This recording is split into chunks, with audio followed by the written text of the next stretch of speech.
Okay, now on to the second part of our series on just war theories. Today we're going to look at three ways to assess the morality of war, or rather three aspects of war of which the morality can be assessed. So this distinction, by the way, was introduced by Thomas Aquinas, but I think it makes pretty good sense. The first is just ad bellum, which is a Latin phrase. It's the reasons for going to war. The second thing you could assess with warfare is called just in bellum. It's the conduct during war.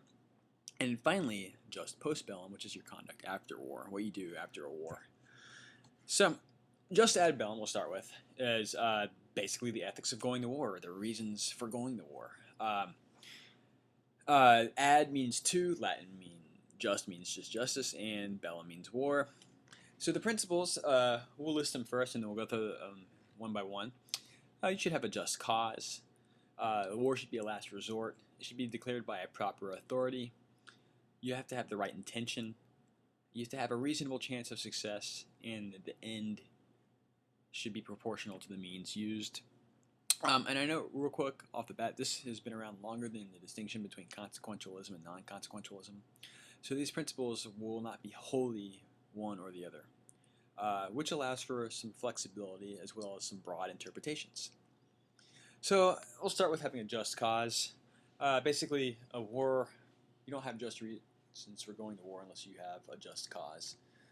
And it makes sense. If you're going to initiate aggression, you better have a good, just reason to do it. And I think a lot of the debate about the Iraq War was, some people didn't think that it was a just cause. So that was this aspect of just war theory they're appealing to. Of course, this leads to some problems. For one, aggression can be vague. Presumably, self-defense against physical aggression would be the only sufficient reason for a just cause. But the question is this challengeable? Yes, it is. Recent theorists of certain stripe have argued that preemption is a just cause, preempting violence. So it's not self-defense, I guess. So what's an argument for it? Well, surely it'd be right to strike the first blow if you could avoid a really nasty future war. So that's generally the argument given for preemption. There are arguments against preemption as well, though. Like I said, the arguments for preemption are very new, whereas the assumption of self-defense has been around for a long time. And some arguments against preemption as a just cause would be that, one, preemptive strikes are based on conjectured rather than impending aggression. Two, it denounces the moral principle that agents are presumed innocent. And I guess, you're innocent until proven guilty. And collecting weapons is not the same thing as using a weapon. Three, preemption is more likely to destabilize peace, which goes against the motives for preemption to begin with. And then fourth, a preemptive strike policy can be the ploy of a tyrannical or bullying power. Now that is contingent. It could be used by a non-tyrannical or non-bullying power, but it could also be a ploy for it. Okay. Second aspect of jus ad bellum is war should be a last resort. Again, I think this doesn't need much elaboration, and it's also very plausible. Basically, since when should war be the first resort? The author has this quote: "War is not like a sport that can be quickly stopped by the blow of a whistle." So it's not like a soccer game or a basketball game or a football game. It shakes up whole countries, whole neighborhoods, whole peoples, whole economies, natural resources. The repercussions last for a long, long, long time. Really, it should. Yeah, that's all those reasons that it should be last resort. Proper authority. So war should be declared by a proper authority. Most theorists would take the proper authority to be a sovereign state, or a sovereign power of the state. I think you could challenge that, though. So many people think that revolutions have been just and have been good, but by this very reasoning, they would never be just because there's no proper authority, at least as understood by the state. Of course, the concept of sovereignty also raises issues. Like, for example, is the government just? So if Kim Jong-un declared war, would that be just? Most people would say probably not. But that just means that you need to, like I said, we're looking at a very high level of proper authority. And these challenges don't knock down this requirement. It means that the requirement needs to be refined, needs to be specified, qualified. And that's what just war theorists do. And that's perfectly fine. Because the spirit behind this, I think, makes a lot of sense. Okay, the right intention. Here's the general thrust of the concept. A nation waging a just war should be doing so for the cause of justice, and not for reasons of self-interest or aggrandizement. So, justice, basically. Now, what is a just and versus not done in self-interest is, could be vague. I can't think of any examples right off the bat. Well, self-defense could be a just cause, whereas a natural resource that lies beyond the property of another nation that we just want to boost your economy would probably be a non-just reason. But it would certainly be a reason for self-interest. And again, philosophers and politicians of the realist persuasion would disagree with this especially. They think it's all about self-interest, and that's how it should be. Okay, reasonable success. This is a necessary, but again, not sufficient condition. Just merely having enough power to win isn't a just reason to go. But they would argue that you at least don't go to war unless you know you can have a chance of winning. This is a consequentialist principle, as the costs and benefits of a campaign must be calculated. And it also, of course, has problems. So, should you not go to the aid of a people or declare war if there's literally no conceivable chance of success? So you know you're going to be destroyed. Is it saying it'd be wrong for you to try to fight anyways? Knowing that you're going to die, you should just surrender? Most people would think that, no, like the brave person would fight, even if there's little chance of success. I can think of numerous movies where this happens. Should one just comply with aggression because the costs of non-compliance are too prohibitive? Again, these are thorny issues. Here's the thrust behind this principle, though, of reasonable success. Human life and economic resources should not be wasted in what would obviously be an uneven match. For a nation threatened by invasion, for example, there are other forms of retaliation or defense, such as civil disobedience or forming alliances. And I think that last point salvages the reasonable success condition for the most part. Okay, the end must be proportional to the means.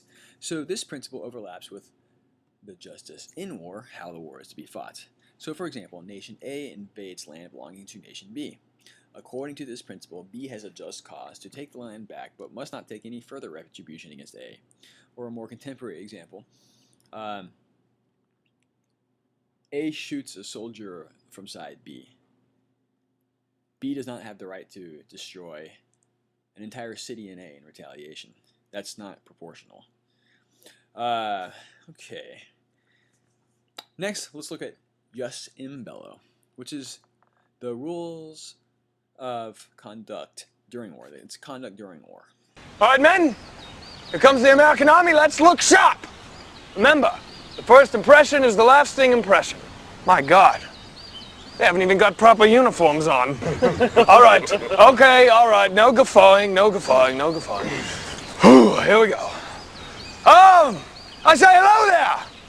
Yes, hello. You are the American Army, I presume. Very good. Yes, I am Commander Livingston of His Majesty's Royal Military, and we are here to do battle. Although, I do believe that we did agree upon noon. Is that correct? It's not a problem. It's all right. It's just in the future when you say you're going to be someplace, it's and everything. Okay, very good, very good. Shall we have at it then? All right, would you like to take a few moments to get ready? You're ready now. They're ready now. It's hardly a formation there.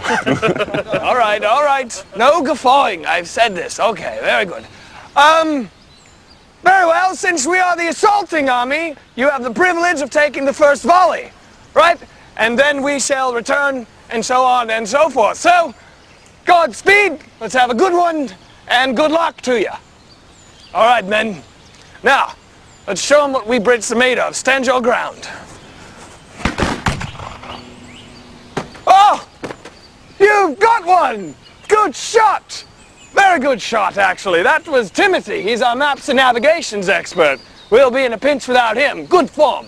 All right? Now it's our turn to take a volley, so... Oh, all right, men. Let's get ready. Muskets at the ready. And, do me a favor. Let's have a little fun with this. Try and pick the one you think might be their maps and navigations expert, right? Right. Oh! Oh! Hey! No! Now you've had your turn. You've just taken 2 volleys and we haven't even had one. Now, I know that for a lot of you Americans this is your first parlay. But there are rules in modern warfare. We're not dumb beasts, right? Now, since you've taken 2 volleys, we will take 2 volleys, and then you may return fire. You're in effect losing a turn. Right. Hey! Hey! Now you know the rules! I've just explained them to you! This battle's barely even started yet, and I'm down to only a handful of men. You're doing very poorly in this war, I might say.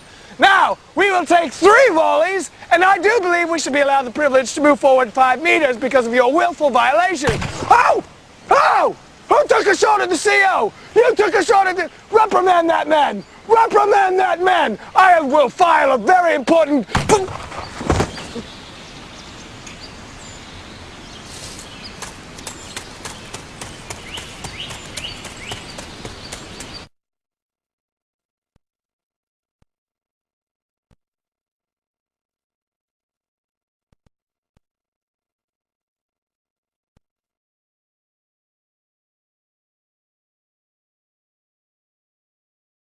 Okay, the rules of just that was a funny sketch, wasn't it? Ha ha ha ha. The rules of it wouldn't be nice if warfare was still conducted that way. I don't think it was ever really conducted that way, but the rules of jus in bello fall under 2 broad principles of discrimination. And I did not enunciate the right words when I read that sentence. So let's try that again. I definitely am not meant for radio. The rules of jus in bello fall under 2 broad principles. One, we could say, is of discrimination, and the other would be of proportionality, which I've already mentioned somewhat. So, for example, principles of discrimination concerns who are legitimate targets of war. And, we generally say civilians are not, soldiers are. Principles of proportionality. This concerns how much force would be appropriate. So real quick, an important aside, distinguishing the justice of war from the justice of warfare allows theorists to judge that a war is fought unjustly even though fought for just reasons and vice versa. Okay, let's take a look at discrimination first. So, it's generally considered unfair and unjust to attack indiscriminately as non-combatants, innocents, are deemed to stand outside the field of war proper. In World War II, we did terror bombings of towns in Germany. That targeted civilians. The Germans did the same thing as well in the United Kingdom. We said that was wrong. Some people think that dropping the atomic bomb on Hiroshima was wrong because it targeted non-combatants. Well, what are the reasons for this? 1. The existence of non-combatants and innocents is not part of the essence of war, which is the killing of combatants. So, 2. Being trained and or armed constitutes a sufficient threat to combatants on the other side. So basically, civilians aren't a threat to soldiers, while soldiers are a threat to civilians. So donning a uniform, in some sense, it kind of changes your moral status. British pronounce it status. I'm not British, therefore I pronounce it status. To legitimate target. There's a challenge, though, to the principle of discrimination. The nature of modern warfare dissolves the possibility of discrimination. Civilians, like for example terrorism, guerrilla warfare, nuclear warfare, civilians are just as necessary causal conditions for the war machine as are combatants. Therefore, they claim there is no moral distinction in targeting an armed combatant and a civilian involved in arming or feeding the combatant. So they just say civilians play just as much of a part. Sometimes civilians are threats, for like nuclear scientists, who could press the trigger button on, may not be a soldier, but could still kill a lot of people. So those are some reasons to challenge the principle of discrimination. I think the second has got more plausibility than the first. Because what is it for, in some sense, combatants do depend on a lot of people, and people to make their uniforms, people to feed them, provide them lodging, but like, So if anyone's ever seen the movie Clerks, You know that article's accurate? Caitlin really is getting married. You know what I just watched? Me pulling a can off some moron's fist? Return of the Jedi. Didn't you hear me? Caitlin is really getting married. What did you like better, Jedi or The Empire Strikes Back? Empire. Blasphemy. Empire had the better ending. I mean, Luke gets his hand cut off, finds out Vader's his father, hand gets frozen, taken away by Boba Fett. It ends on such a down note. I mean, that's what life is, a series of down endings. All Jedi had was a bunch of Muppets. There was something else going on in Jedi. I never noticed it till today. They built another Death Star, right? Yeah. Now, the first one was completed and fully operational before the Rebels destroyed it. Luke blew it up. Give credit where credit's due. And the second one was still being built when they blew it up. Compliments of Lando Calrissian. Something just never sat right with me that second time around. I could never put my finger on it, but something just wasn't right. And you figured it out. The first Death Star was manned by the Imperial Army. The only people on board were stormtroopers, dignitaries, Imperials. Basically. So when they blew it up, no problem. Evil's punished. And the second time around? The second time around, it wasn't even done being built yet. It was still under construction. So? So a construction job of that magnitude would require a hell of a lot more manpower than the Imperial Army had to offer. I bet they brought independent contractors in on that thing. Plumbers, aluminum siders, roofers. Not just Imperials. Is that what you're getting at? Exactly. In order to get it built quickly and quietly, they'd hire anybody that can do the job. Think the average stormtrooper knows how to install a toilet main? All they know is killing in white uniforms. All right, so they bring in independent contractors. Why are you so upset at its destruction? All those innocent contractors brought in to do the job were killed. Casualties of a war they had nothing to do with. All right, look, you're a roofer. Some juicy government contract comes your way. You got a wife and kids, the two-story in suburbia. This is a government contract, which means all sorts of benefits. Along come these left-wing militants and blast everything within a 3-mile radius with their lasers. You didn't ask for that. You have no personal politics. You're just trying to scrape out a living. Excuse me, I don't mean to interrupt, but what are you talking about? The ending of Return of the Jedi. My friend here is trying to convince me that any independent contractors who were working on the uncompleted Death Star were innocent victims when they was destroyed by the rebels. Well, I'm a contractor myself. I'm a roofer. Done and ready home improvements. And speaking as a roofer, I can tell you a roofer's personal politics comes into play heavily when choosing jobs. Like when? 3 weeks ago, I was offered a job up in the hills. Beautiful house, tons of property, a simple reshingling job. They told me if I could finish it in 1 day, I would double my price. Then I realized whose house it was. Whose house was it? Dominic Bambino's. Babyface Bambino? The gangster? The same. The money was right, but the risk was too high. I knew who he was, and based on that, I turned the job over to a friend of mine. Based on personal politics. Right, and the next week, the Foresi family put a hit on Babyface's house. My friend was shot and killed. Didn't even finish reshingling. No way. I'm alive because I knew the risk involved in that particular client. My friend wasn't so lucky. Any contractor working on that Death Star knew the risk involved. If they got killed, it's their own fault. A roofer listens to this, not his wallet. So there's one argument for the first bullet point. Okay, moving along. The principle of proportionality. This is the principle that holds that an offensive action should remain strictly proportional to the objective desired. If your objective is to neutralize a threat, and the threat is a nuclear warhead, you don't have to take out the entire city to take out the nuclear warhead. You just take out the nuclear warhead, for example. This requires tempering the extent and violence of warfare to minimize destruction and casualties. And several wars have been conducted in the past decade where one side was criticized because their force use was disproportional to their objective that they desired. This is a broadly utilitarian principle as well because it seeks to minimize suffering. But it's been around for a long time. For example, earlier just war theorists in the Christian tradition used virtues such as charity and mercy to inform this principle, whereas, again, contemporary theorists will usually use utilitarian or consequentialist considerations, but also deontological considerations sometimes. Let's talk about assassins for a second. So what if war and all of its sufferings could be avoided by highly selective killings? So we don't have to go to war with Afghanistan, we'll just target bin Laden. Of course, this would have applied in 2001. And it's not like bin Laden was the head of state of Afghanistan, but you get the point. Or So assassination tends to pass the hurdles of discrimination and proportionality. It runs, and also it's just one important person killed over a lot of lives lost. That'd be good. However, some philosophers and intrinsicists have problems with assassinations. One, it fails to give the respect due to one's enemy. Not sure what they mean by that. Two, it undermines the moral integrity of the assassin. That's a bit more plausible. Julian Assange was recently on the Colbert Report, and he said that war kind of debases people, and perhaps assassination is a particular type of debasing of the assassin. They lose their sense of the fragility or value or dignity of human life, for example.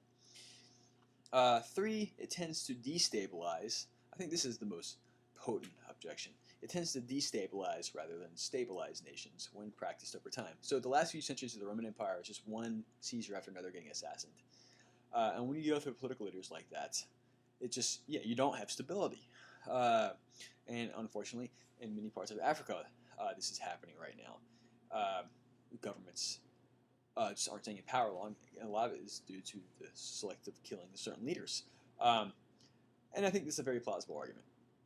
Okay, lastly, last slide, last point, just postbellum, the justice after war.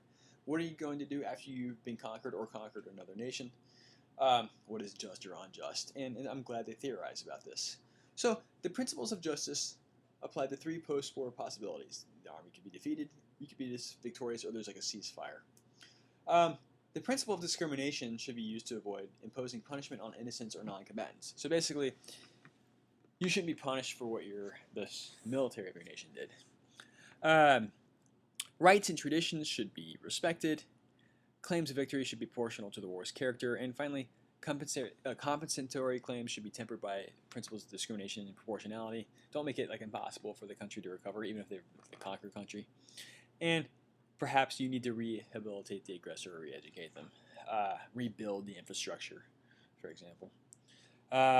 Okay.